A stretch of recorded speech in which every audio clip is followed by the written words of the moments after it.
And you know, you have a chance to ask one of like the coolest guys in politics, which is actually really fun. So I'm going to bring Charlie up here in just a minute, but I want to tell you a few stories about Charlie first, because Linda worked with Charlie's character.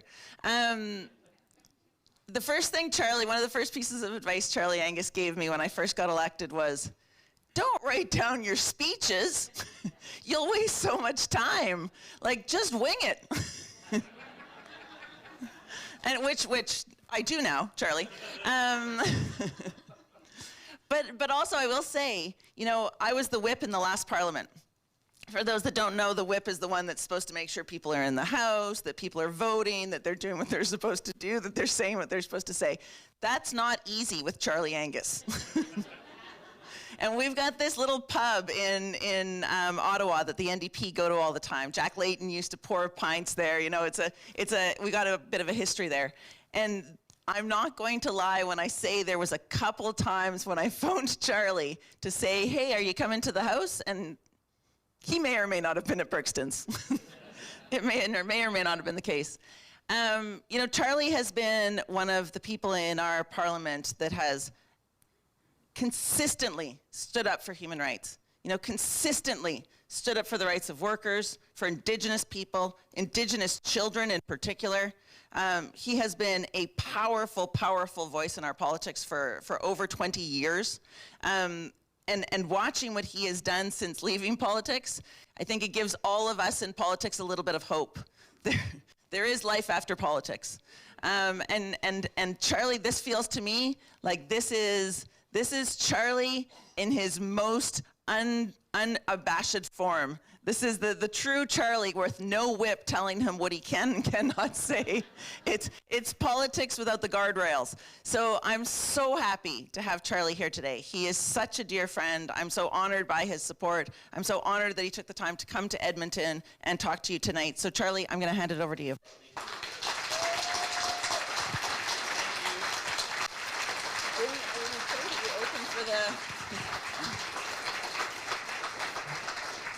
That's not true about Brixton's.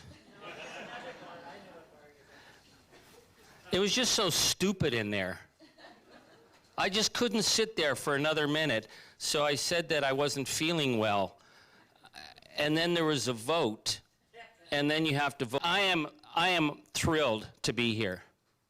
This is such an important moment for Alberta, for our country, and for what's left of my party that almost died by the side of the road in the last election, and I'm just going to be bloody honest about it. It was a disgrace that happened, but we'll get to that later, because I'm here for Heather. It's important now because of the threat that we're facing, and Alberta is ground zero. Alberta's ground zero in the threat that's coming at us, and Alberta is ground zero in the resistance. What you are doing in Alberta is so inspiring, and it's something that has to be talked about across Canada and across North America in terms of how we build resistance and how we stand up and how we secure our democracy. That's why I'm here. So I want to thank you for that.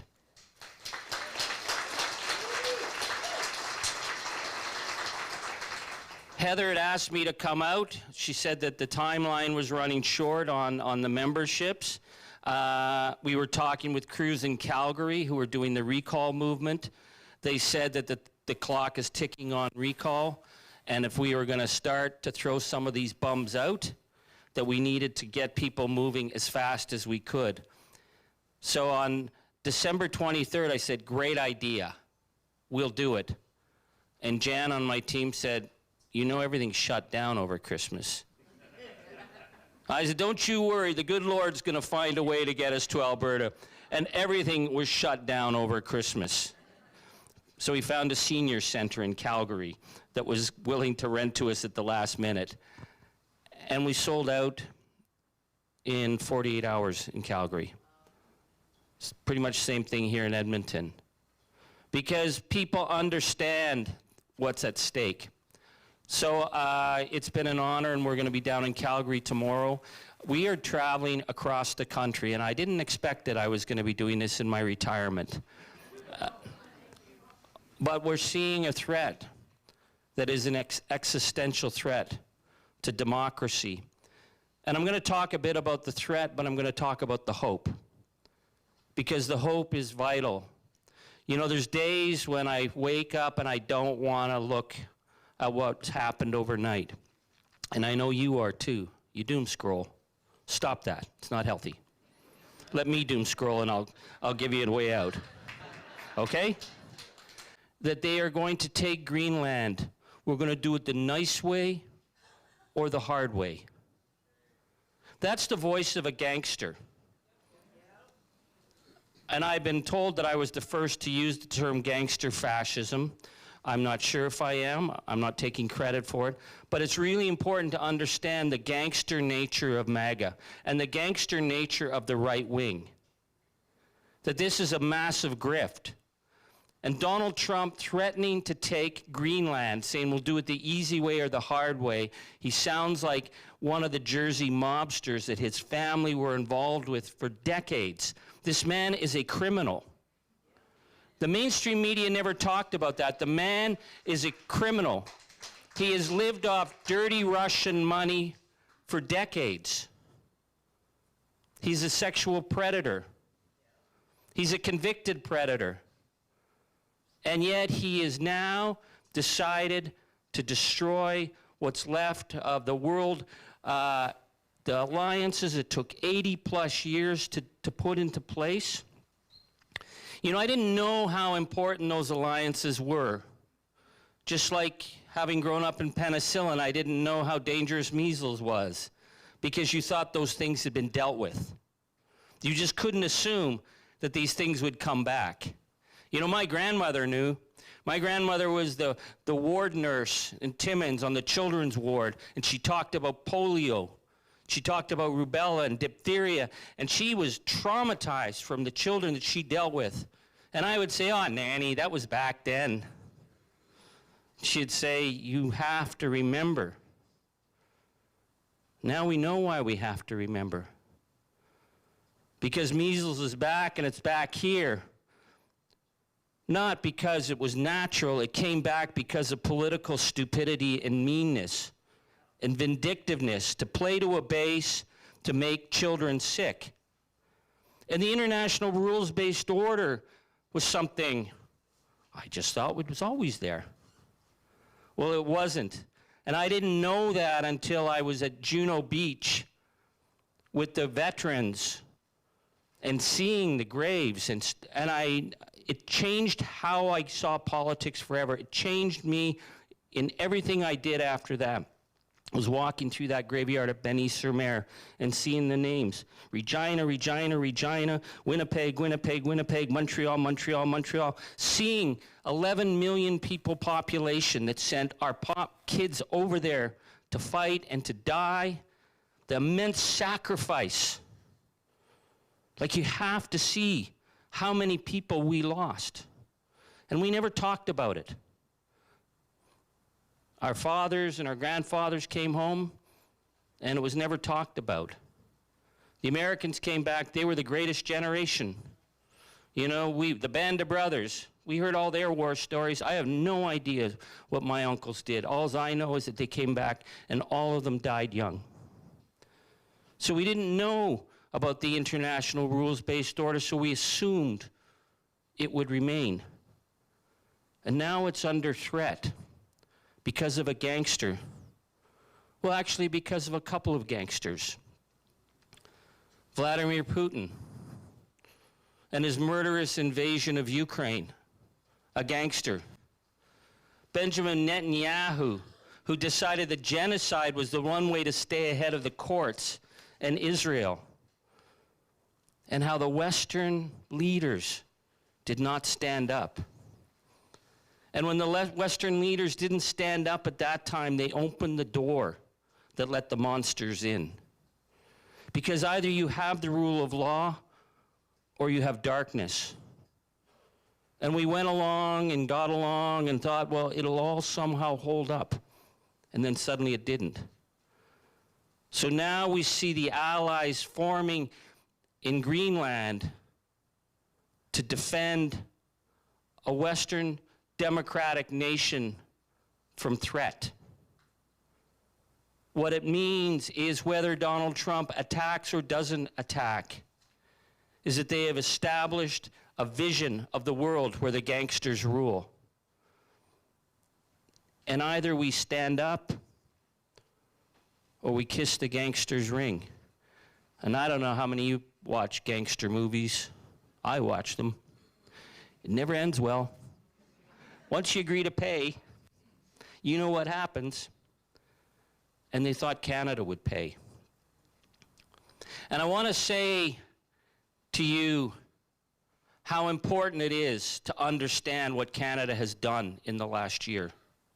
Because you don't see that on CBC. You see the talking heads. I used to think they were smart. They must be smart. They're always on the news every night. And then I was like, what the heck are they talking about? How is it possible that the pundits could be so obsessed with Pierre Poilievre's evening polling numbers when Donald Trump is threatening our nation? I would think that that was more important than Pierre Poilievre's polling numbers. There isn't an election. But the thing I've learned, and I learned this in politics, and I learned this, and I think it's one of the reasons that I started to get really panic-stricken after Trump came in. I assumed that everybody in politics would recognize the threat, and we'd all come together.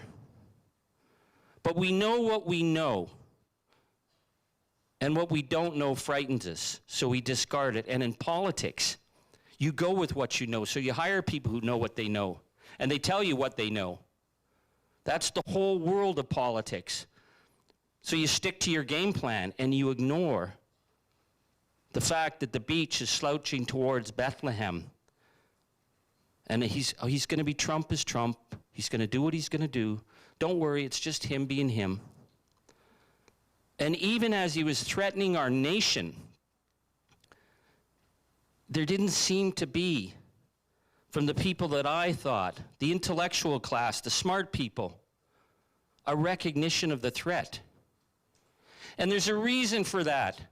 It's because if you read the history of fascism, Adorno writes about it, that the easiest people to get to open the door to fascism were the intellectual class, because clever people think they can outsmart stupid people. And stupid people win because they're more vicious. So that's what we were facing. And you know, before the day after the Trump election, I tell this story every single time. You might have heard it. I might have told it last March. But to me, it's important because we all have the moment when we came to realize that we were in a world that had changed fundamentally. There's no going back. Where do you want to go back to? The day before the invasion of Ukraine? The day before COVID? You know, the day before October 7th, that we'll go back to normal. Normal's gone. What we need to recognize is that we're in this new age. And once we recognize the terrain that we're in, we can start to think of how to get our way forward, because there's no going back. So the moment for me was the morning after the Trump election. And I lay in bed, which I don't do. And I decided I'm just not going to answer the phone. I'm going to stay on social media. I'm just going to say, the fuck with it. And then the phone rang with the one phone call that I can't miss, and it was my wife, who's an Albertan. And she said to me, you haven't posted anything. Why not? And I said, I don't know what to say. She said, you say something. You start talking, because people are going to be afraid. And they're going to need a voice. And I didn't know what to say. And all I could think was Antonio Gramsci. And listen, I can quote you every lyric the Clash ever wrote. I've never studied Gramsci. But suddenly, those words came to me. The words he wrote in his prison diary when he was being held by the fascists. That the old world is dying and a new world is struggling to be born. But now we are in the age of the monsters. And to me, that was the clearest picture, that this is the era of the monsters. So how do we resist the monsters? Well, let me tell you about a place I know called Canada. Because something extraordinary happened that we're not hearing about much. But I want to share it with you because it's something I've seen from Restico, Prince Edward Island, over to the beautiful Sunshine Coast of British Columbia. As soon as they started to threaten us, Canadians changed overnight. Because let's face it, we are likable slackers, right? Oh, Canada. Oh, Canada. On Dominion Day, it used to be. Now it was a Canada Day. You go and we all sort of him and haw. And then we head to the beer tent. And then Donald Trump started shouting, and it's like, yeah. And then he said that it didn't matter, he was going to make us beg to become Americans. And suddenly it was like, wait, what did you just say? And something changed across the country at the same moment. And it has to be talked about because it is the biggest political non-violence weapon that's been used in years, the boycott. What makes the boycott so essential and so different is that nobody organized the boycott. People just did it. In their gut, they said, to hell with Arizona this year. I ain't going. I'll lose money. I'm not going. People started looking at stuff in the grocery store. I don't want to see this anymore. I remember at the local farm boy, suddenly I was seeing produce from Mexico and Portugal because they understood people weren't going to buy the product. And nobody thought that was a big deal. But nobody ever thinks it's a big deal when the little guy stands up to the big guy. Because that is the boycott. The boycott was started in Ireland. Again, my wife from Alberta said, you've been talking about the boycott. You don't even know where it started, do you? And I said, yeah, it started with Mahatma Gandhi. Ha! Started in Ireland when the poor stood up to Mr. Boycott. Because Mr. Boycott oppressed them. And they used their collective power as a people to just make the guy disappear. When his coach broke down, too bad, nobody around. When he needed stuff off his field, too bad, nobody there. When he went into stores, too bad, nobody saw him. The boycott became a tool. And Mahatma Gandhi, how did you stop the British Empire with their ships and their guns? You just withdrew your support. How did you take on the racist state in the United States? We always talk about Rosa Parks on the bus. But it was the boycott of people choosing day after day after day after day, the long grind that forced them to start dismantling the racist state. So the boycott, nobody took us seriously. And last week, over Christmas, Jim Beam Brewery, or Jim Beam Distillery, one of the iconic brands of the United States, raised the white flag. They're shutting down. Shutting down.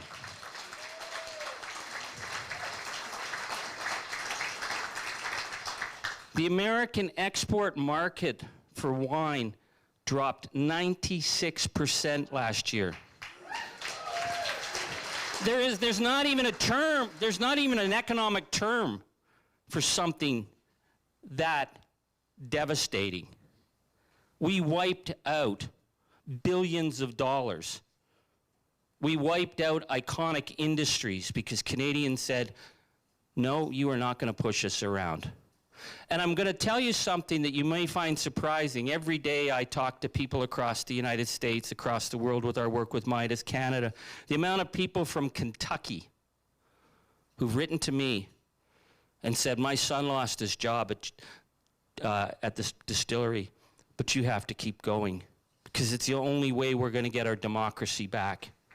I've heard that in California. I've heard that in Arizona and Florida, people write and say, Charlie, we keep track. There's no Canadian license plates. Keep strong. It's hurting our economy, but we need to break them. So that's the power of the boycott, the billions of dollars that we pulled out from their tourism economy. What we pulled out and shifted. So it makes me think of something. We were defensive and we were panicking. When I came here last March, we were elbows up, oh my God, we're all going to do this. We thought, I think, plan A was, we'll jump and shout enough and the Americans will realize, oh yeah, the Canadians are likable, why are we fighting with them? Well, they're fighting with us because they are serious about taking our country. But a year later, we are way tougher. We are way tougher than we were then. We are way more determined, and we're starting to understand that this is a long-term battle that we're in here. This is a battle about democracy. It's a battle about who we are as people. There's a reason they hate us. All those white incel dudes down there, because we are a nation that believes in diversity, because we aren't afraid of diversity, we embrace it. We believe in equity. We believe in inclusion, and we believe in the rule of law, and we will fight for it. That's what freaks them out. They can't have that on their border. But the question that I started to think of is if we could pull all that money out and do damage to their economy, then could we not decide how to build our own economy? And then we stop being defensive and stop worrying what Donald Trump's going to do and what the Americans are going to do and when it's going to end, and start saying, maybe it's time we decided to form a nation that is rooted with a vision to build better, to be inclusive, to leave no one behind. You know, our Prime Minister talks about nation-building projects. Having people sleeping on the streets of small towns in January is the antithesis of nation building. We should be saying we're going to be building the houses with our laid-off lumber workers so that people can have affordable houses. To hell with what they're going to do down in the United States. It's what we're going to do here. This is the moment that we're in. You know, I've been really thinking about 2026 as the year when this really is going to come to a head. It may get a lot tougher. It may get a lot darker. The threat to our nation may get very, very, very serious. If they can threaten peaceful Denmark, they can certainly threaten us. And that's why Alberta matters. Because what Danielle Smith is doing is attempting to destroy our country. She is a traitor and a quisling. I'm sorry, there's nothing else that can be said about that. When people went door to door in Alberta to get the Forever Canada pledge happening, and it was such an incredible, inspiring thing, and then you have these, whatever they are, demand that they're going to break up the country, and it's not constitutional. And she writes a law that says the courts can't decide whether breaking up the country is constitutional. I mean, what does she think she's living in? The United States of Maggotville? This is Canada. It's not allowed. You can't do that. You can't override the Constitution on something as fundamental as the fact that Treaty 6 and that was signed 30 years before the settlers were here. It's a disrespect for Indigenous lands, but it's a dangerous game. And I'm going to explain why. I've been calling her Donbass Danielle. Because that's exactly what happened in Donbass. You know, they didn't need credible people to be a separatist group. They just needed chumps. And once they got their chumps, Vladimir Putin had his excuse. Same in the UK. When David Cameron thought he would be so smart, he had let all the crazy whack jobs in his party have their referendum, and then they'd shut it down. and they were flooded with disinformation. That Brexit election was interfered with at every single level. You don't think that if they get that referendum here, that we aren't going to be subject to the most hateful, divisive rhetoric? And then even when it is defeated, that Donald Trump won't say, hey, that was a fake election, and we have to go in and defend our people. That's the game she's playing, and everybody knows it. That's why what you're doing matters. That's why the recall matters at this time. We have to draw the line here, because there's no place in the country that loves Canada more than people from Alberta. You are the front line, and we need you, and Canadians need to know that you will do the job, because I know you will do the job.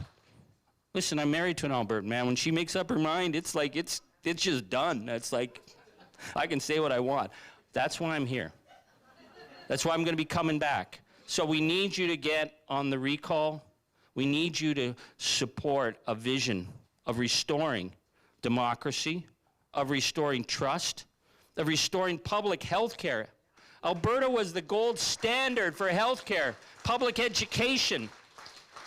It's got to stop here. This is the line. They step no further. This is the line. You've crossed it. You come no further. That's why Alberta is the front line. That's why I'm here.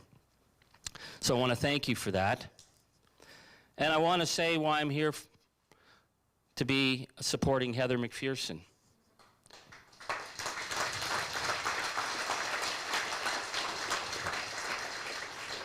Heather walked our caucus through fire in that last parliament.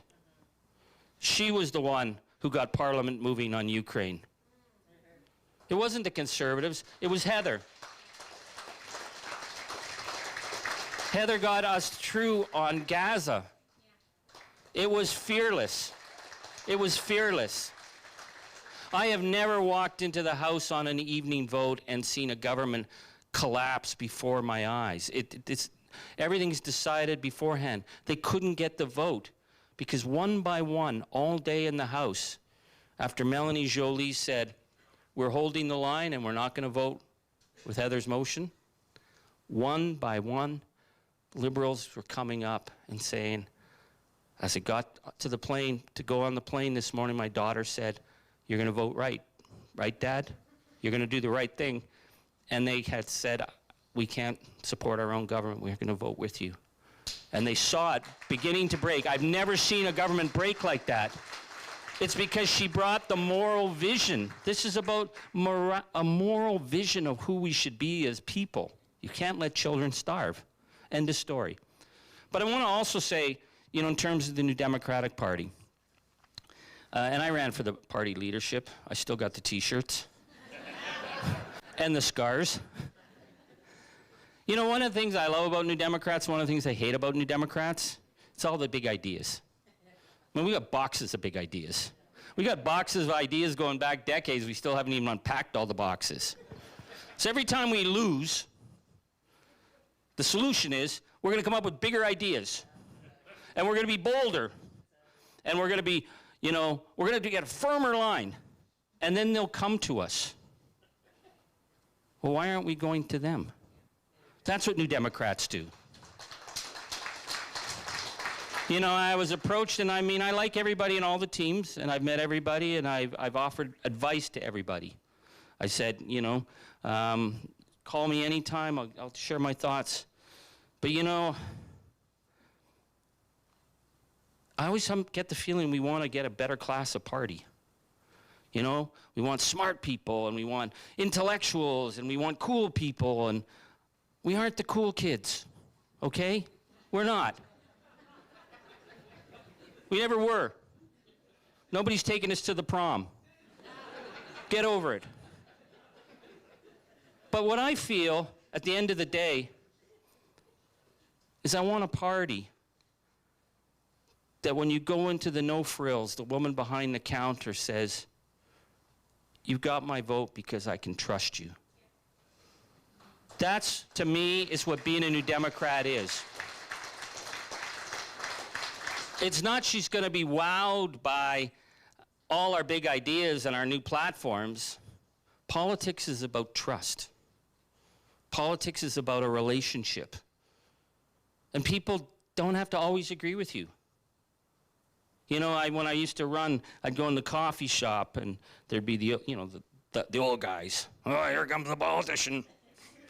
Charlie, what are you up to now? Hey, coming in here to try and get our vote? And I'd say, listen, gentlemen, I don't care what party you support as long as you vote for me. And then they would say, yeah, that's kind of how it goes, isn't it? Because it's a relationship.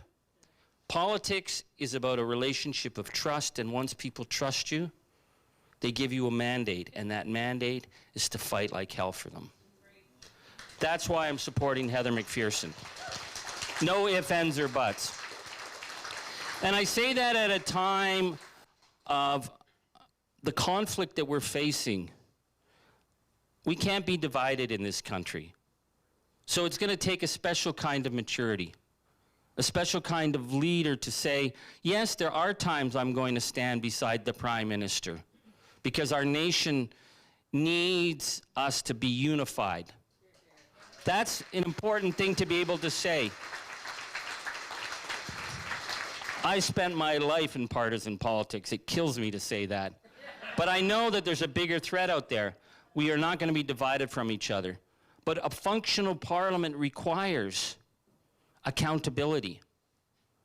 And it requires double checking and checking under the hood of what they just came in to sell you.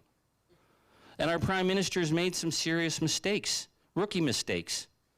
I mean, Bill C-5 and the refusal to consult with First Nation people has set us on a path that is going to hurt us. And it doesn't need to be that way. So a leader will say, listen, you blew it, but you've got to fix that. Pierre Poilievre's not going to say that. He doesn't care because he likes it broken, just like Daniel Smith likes it broken. So this is a different kind of parliament, a different kind of leader, where the opposition is going to be there to say, we will stand with the government at key moments to get us through. And whatever the Ottawa chattering classes say, well, to hell with them. They don't get what Canadians are feeling right now. And I can tell you that because I travel across the country, I get that sense. But then what's important is to be able to say to the government, no, we're going to be the guardrail that you're not going to bump up against. We're going to be a guardrail for public health. We're going to be a guardrail for investment. And we're going to be a guardrail saying that one of the avenues of the far right is the growing job insecurity and the economic insecurity. That people can't afford to live and that people can't afford housing in the communities where they work. That has been the avenue by which the far right has moved consistently. And we have to bring those people who are insecure and uncertain and frightened about the future, they've got to be with us. And then we take that into Parliament. That's our job. So that's why I'm here. I want to say that I didn't expect I'd be doing this, but then I didn't expect that I'd be dealing with fascists in my 60s. But bring it on, motherfucker. Not on my watch. Not on my watch.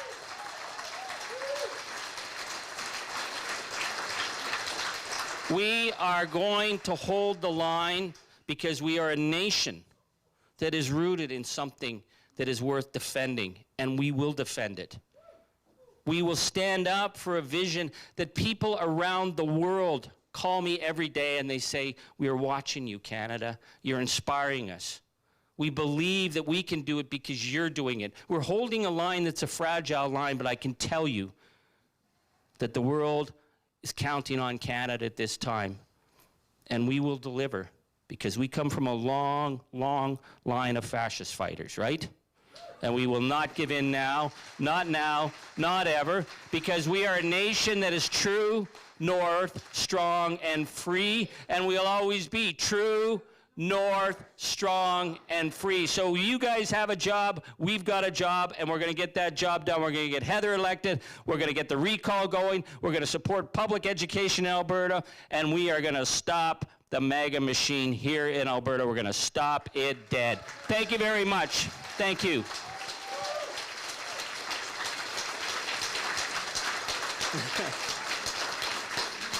Thank you.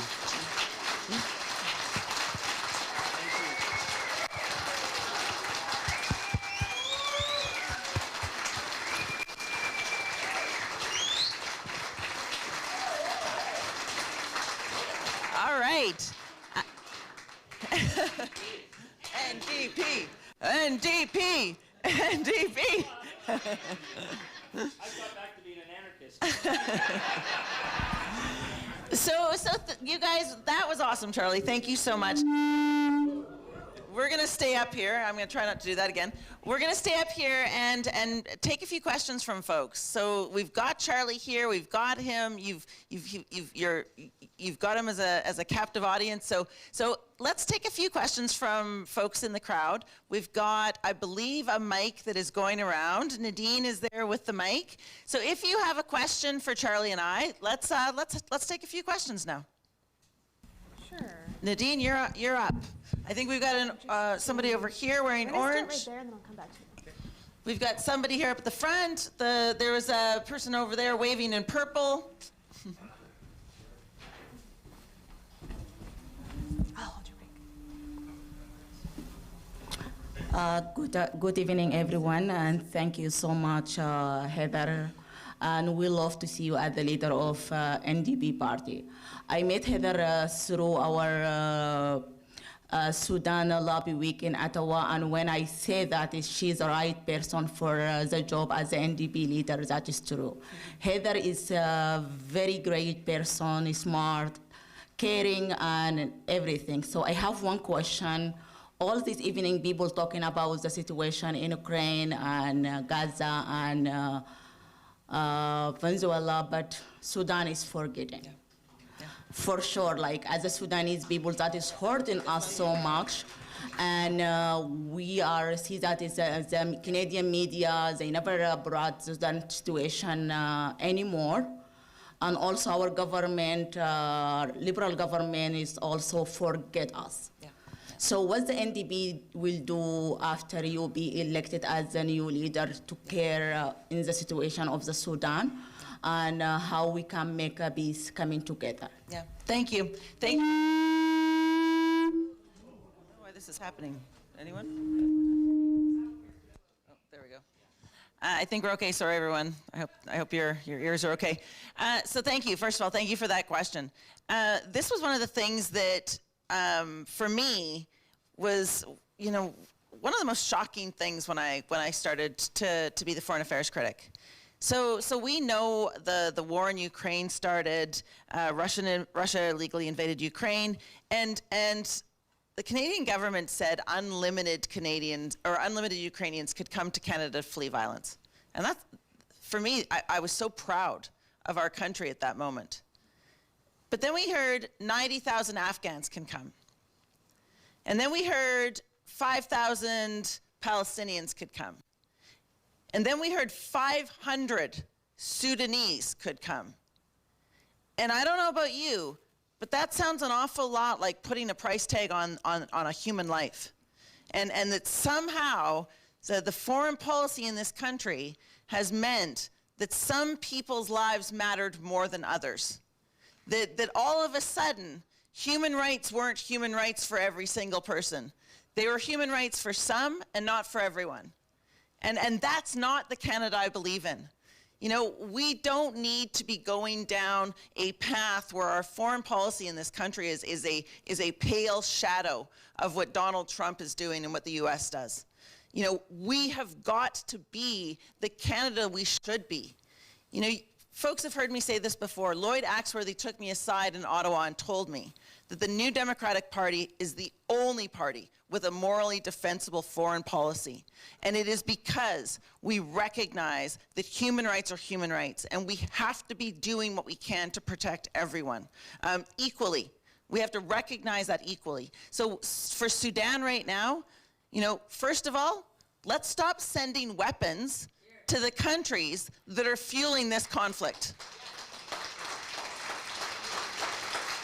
Let's have the bravery to speak about this, to talk to people that, you know, we should be talking to those that are feeling this conflict and demanding that they respect human rights. And our government is not doing that, because right now we are prioritizing trade over all other relationships, and that's not Canadian. That's not the future of Canada that I see. So there are things that we can be doing, that we should be doing. We should be making sure that we're using our diplomatic tools, that we're using all of those things.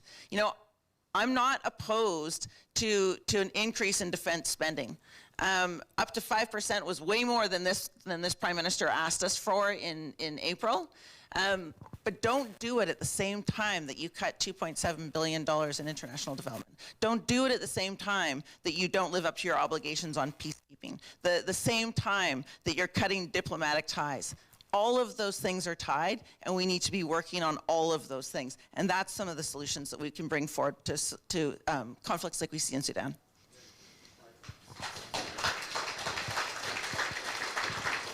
There was right in the middle and over there in the orange too.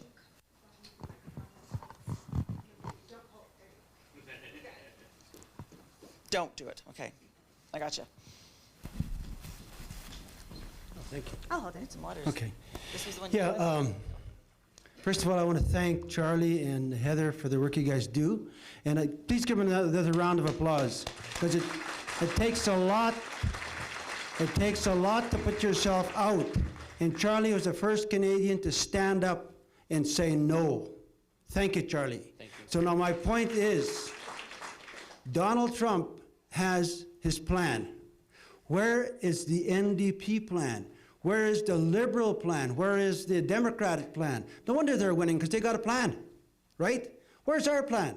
And now we say, what should that plan be? In my opinion, that plan must be to build a democratic government here in Canada based on the principles of democracy. And let me tell you what the 4 significant principles are. The first one, you must have, men and women must be equal. Second one is you must have government for the people, by the people, and of the people. Third, you must have 4 branches of government: your lawmakers, your administrators, your courts, and your media, to report what your government's doing to you. Not owned by a private person, owned by the government, by the people. And the last principle of democracy is, in your legislature, you must have 2 houses, one seated by men and one seated by women. And every law must be approved by both houses. If we don't have that, they will take over Alberta and Canada. I wish you all the best. Thank you. Well, thank you. I'm going to keep it very short. I think the defense of our country is the defense of democracy. So we have to be willing to face the external threat. And we have to be ready to face the external threat. Again, I spent my whole life as a peacemaker, but we have to be ready. And we have to have a plan, and that plan has to be coherent, and that plan has to include people. You know, they're talking about a 300,000 person civilian defense force. I bet we can get 1 million without blinking. Yeah. But what it has to be, it can't be this, you know, top-down thing. Like, think of the Rangers. If you're in the far north, the Ranger communities and the junior Rangers in all the Indigenous communities I worked in, they are the front lines of everything. And they're grassroots, and they're trained up. And so we're talking about communities. We're talking about neighborhoods. We're talking about helping people in emergencies and in wildfires. People are ready to step up. And what are we stepping up for? We're stepping up to defend our democracy. So you have a much more complex understanding of democracy than I do, sir. You know, I opened for the dead Kennedys and then went and got elected. But these are the conversations that we need to have. So we have to be willing to defend our country, but we're defending democracy. So that's what this is about. So, okay, we got some more questions? Great, thank you. Yeah, I'm Amy Kaler. I've been in Edmonton for 25 years. I'm a constituent and a volunteer with Heather and Charlie. I think you and I may have overlapped sometime in the 1980s in the anti-apartheid movement. I think we had similar circles. My question is probably not as exciting as many of the points that have been brought up already, but it's something that I think could potentially save us a world of hurt down the road, and that is proportionate representation. Can I just hear a bit more about what the NDP, led by Heather McPherson, is going to do to make sure that this very good thing becomes a standard operating procedure? Yeah. Thanks, Amy. And Amy is one of the best volunteers, has been so supportive on all of my campaigns, and so thank you for all of that, Amy. If anyone wants to ever go door knocking with Amy and I, feel free to sign up. Listen, all of us feel that we need to change our political framework, that electoral reform needs to happen in this country. And I'll tell you why. The system that we have in place right now drives us to the outside. It drives us to the edge. Pierre Poilievre doesn't worry about what people in Canada think. He just needs the really angry people on the far right. He's just mobilizing them. And we see the exact same thing in Alberta. Danielle Smith just needs her really, really ragey guys over there on the far right. And so instead of bringing us together so that we're working together, we get spread apart. We get further apart. And it also allows, what's the thing that we hear every single election, across this country from the Liberal Party?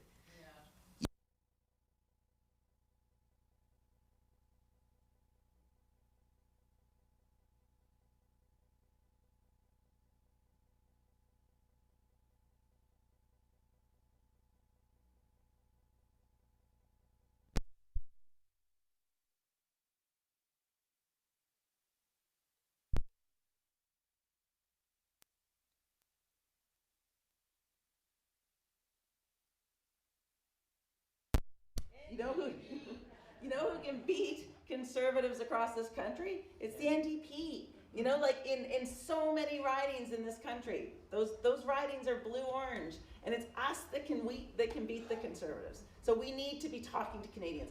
But an electoral system also, Amy, to get back to your question, also depends on these two parties that keep changing power throughout the history of our country, actually believing in changing the electoral system.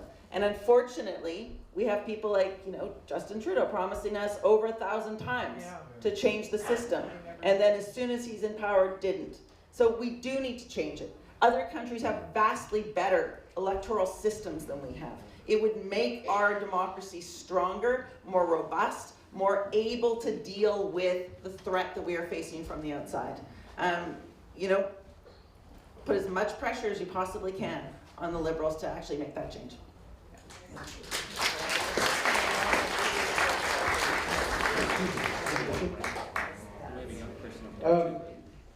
Heather, first of all, I'd like to say to you best wishes and hope for success in your leadership bid. I really do. I'm a big supporter of yours. I'd like to direct something to Charlie, though, please. If you recall, Charlie, when the U.S. invaded Iraq in 2003, I can remember Donald Rumsfeld talking about the major U.S. networks embedding with the troops and the battalions, etc. And at that time, I think the CBC didn't go that way. I mean, obviously not an American media organization, but it seemed to me the CBC stood up and said, we're not doing that. We're going to report the truth. And so in fast forwarding to today, I just see, more so in the States and here, I believe, but a reticence or a fear of the big media companies to really tell the truth about what's happening, not just around the world, but in North America. So I wanted to ask you if you have thought or reflection, some advice about how we can sort of drag the major Canadian networks into the fight and start reporting what's truthful and what's really important. Thank you very much. God bless. Safe trip to Jerry. The traditional media have absolutely failed us in terms of dealing with the fascist threat. Yes. They're a complete failure because it's he said, she said. I'll tell you this funny story. So I've been ghosted by CBC, CTV since I started dropping F-bombs. Fascism. When you started. Fascism. No, they used to have me on all the time. And one night, it's a funny story, but we all went, my daughters, we all went to Oasis, and we were on the subway coming back, and it's packed, like you're like sardines. And 2 Hill journalists see me, and they're like, oh my God. And for 6 subway stops at midnight, they peppered me with questions. Like hard hitting questions. And I finally said, why do you guys care what I say? I haven't been on your show in like 7 months. And the woman said, what if you're wrong? I said, wrong about fascism? Man, I would be the happiest guy in the planet. I said I would be doing a victory dance to be wrong, but you wouldn't be asking me questions at midnight if you thought I was wrong. That's the question. So, and it's not about beating up on the media. I mean, we have National Post who've taken over all the newspapers in the country, and they're run by Americans. So they're the, I mean, if you want to get the latest news on the Alberta separatist movement, look at the National Post. But CBC is afraid, you know, because they have to have 2 sides. So if someone calls them fascists, what are you going to do? They can't have Charlie Angus talking about the fascist threat, because someone will have to say, well, they're not really fascists, you know. I mean, fascists wear gray suits, and they don't have Botox and baseball caps. That doesn't look like fascists. What's happened is that people have looked elsewhere. And I'm just going to talk about my relationship with Midas Touch. Yes. Yeah. I had no idea what Midas Touch was. The only YouTube videos I watch are like, I posted a great one of Jerry Lee Lewis at the Star Club in Hamburg today. I watch music videos. I don't watch talking heads. After the Trump election, I decided I wasn't going to waste another minute in Parliament asking stupid questions to stupid conservatives about stupid bills that nobody was ever going to pay attention to. That every moment I had left in Parliament, I was going to speak about fascism, I was going to speak about the authoritarian threat, I was going to use my moment as my parliamentary career was disappearing. And I wasn't doing it to be noticed because I didn't think anybody would notice. I wanted to have it on the record, the historic record, because it's really important, having studied fascism. People have to say it was spoken up. And suddenly, literally, the city bus is stopping in the middle of Elgin Street in Ottawa, and they're going, way to go, Charlie! And I'm like, for what? They go, loved your speech. And I'm like, you watch the parliamentary channel? And what was happening was these guys down in Los Angeles were showing my parliamentary speeches. And who were they being watched by in Canada? Such a cross-section of ordinary, everyday people that had stopped watching the evening news because they weren't getting the information, but there was a hunger for it. So when they started, Ben Masiles was like, you've got to start Midas Canada. It's like, I ain't doing that. Like, I'm not doing that. And then I realized we suddenly had an opportunity to speak outside of the realms of the national media and all those other forums to touch people in rural part of Canada, urban. I've got all these people in Francophone Quebec who watch. They don't watch English voices in Quebec, I can tell you that. They're watching because they need to know where there's true voices. So one of the things that I do is I try to give people facts. But the important thing is we've got to take that ecosystem that the right just took control of. They took control of that ecosystem.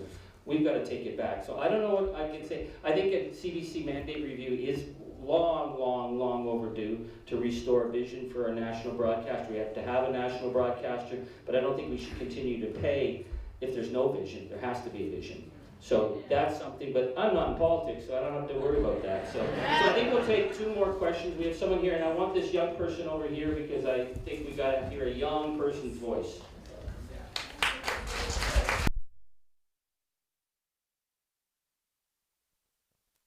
Right. Yeah, right over there. Right. Oh, I was saying we'd take 2 more. So, anyways. Hey, Charlie. One of my biggest questions for you is, does it concern you that Mark Carney used to be an international banker? Like, I have very serious ethical problems with banks, like both for practical and religious reasons. That's an excellent question. You know, I don't know if you saw my Midas Canada piece on the head of the Bank of Nova Scotia saying what a great idea it was that the Trump doctrine is going to start threatening countries because the good old days are coming back. And we've launched a massive boycott of the Bank of Nova Scotia because that's just not acceptable behavior. Listen, I'm going to say this about Mark Carney. At a moment when we were facing crisis, Canada was looking for a wartime prime minister. And our guy didn't step up. And Pierre Poilievre, whatever. So now he has to be a wartime prime minister. And we have to insist that he's a wartime prime minister. There's things that Mark Carney's done that have been very progressive and interesting. There's things he's made serious mistakes on. My concern with Mark Carney right now is he needs to talk to the Canadian people. If you're going to be a wartime prime minister, you have to remind people why I'm doing this and explain to them so that they build trust. Because he's a super smart guy, but super smart guys don't tend to do well in politics because they're super smart guys. So the fact that he's a Goldman Sachs banker, I would normally be keeping that definitely on the top of my to-do list to keep an eye on. But again, he ran on the promise of being a wartime prime minister, and we are pretty much in wartime. So I'll just say, Winston Churchill. I've been thinking about Winston Churchill a lot, and that's put me in a lot of trouble with my granny. My granny hated Winston Churchill more than any man who ever walked the face of the earth. I grew up, when I was 7 years old, I could recite all the crimes of Winston Churchill. Because he was the MP in my granny's riding. And he bragged that he would watch the grass grow over the factories of Dundee. Because they said all those young working class militant Protestants, that's the orange side of my family, came back after the First World War and threw him out because they never forgave him for the deaths at Gallipoli and other stuff. So Mark Carney, Winston Churchill, but Winston Churchill, when you needed a wartime prime minister, he stepped up. So when I'm quoting Winston Churchill all the time now, I'm thinking, someday, if I get to heaven, my granny's going to have a reckoning with me. I know it. She was fierce. But Winston Churchill said, and I've been using this quote a lot, and I use this when I think of Trump. Churchill said to Hitler, "You, sir, you do your worst. We will always do our best." That's what we will do. So, okay. I got one more question. Oops. Hi, Heather.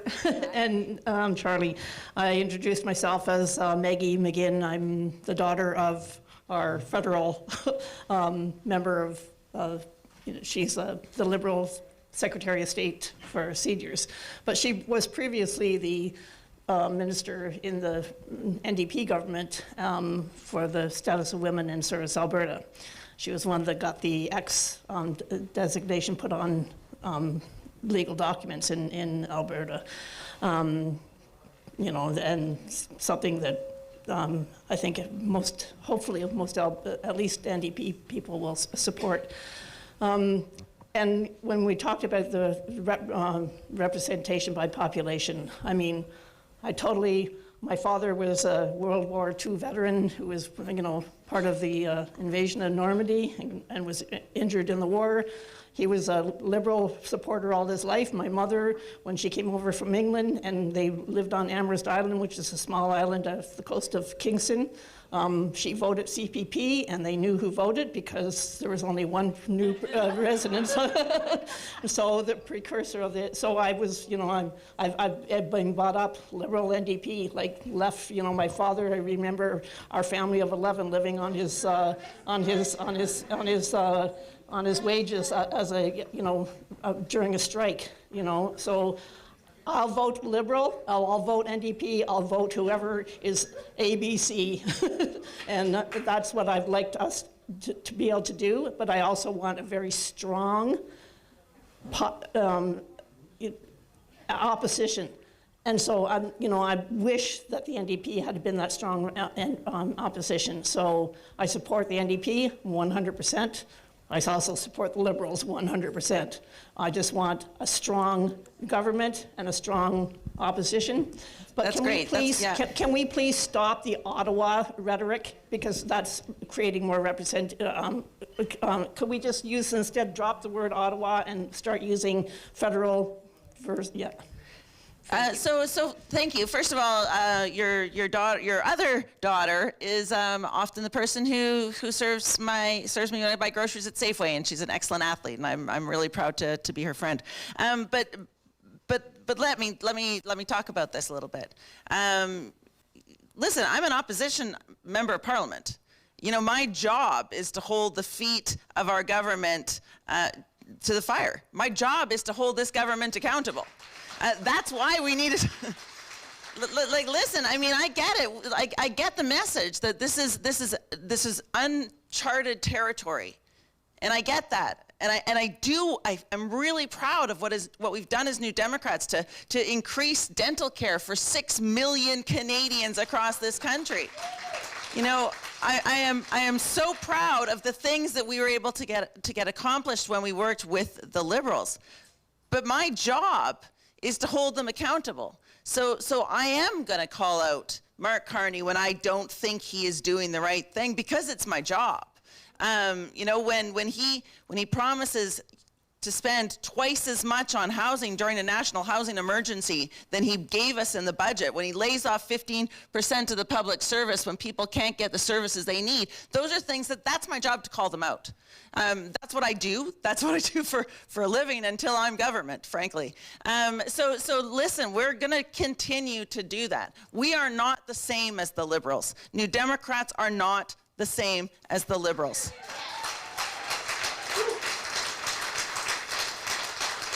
It's a moment in time where, as Canadians, we all need to work together. And it is a moment in time where we will do that.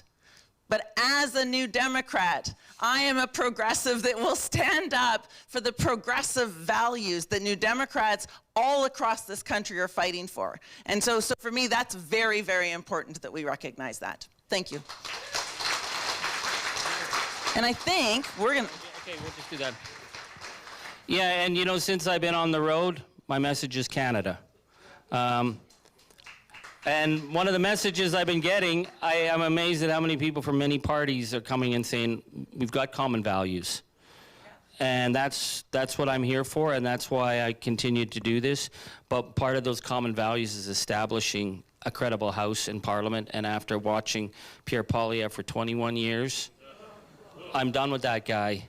And I know a lot of good old school progressive conservatives who are done with them too. So that's why I'm here for Heather, but I'm here for you because you've got a job to do and we're here for Canada. So thank you so much. All right. Thank you. We're going to pass it back. Okay, let's give these two another round of applause. That was amazing. Thank you.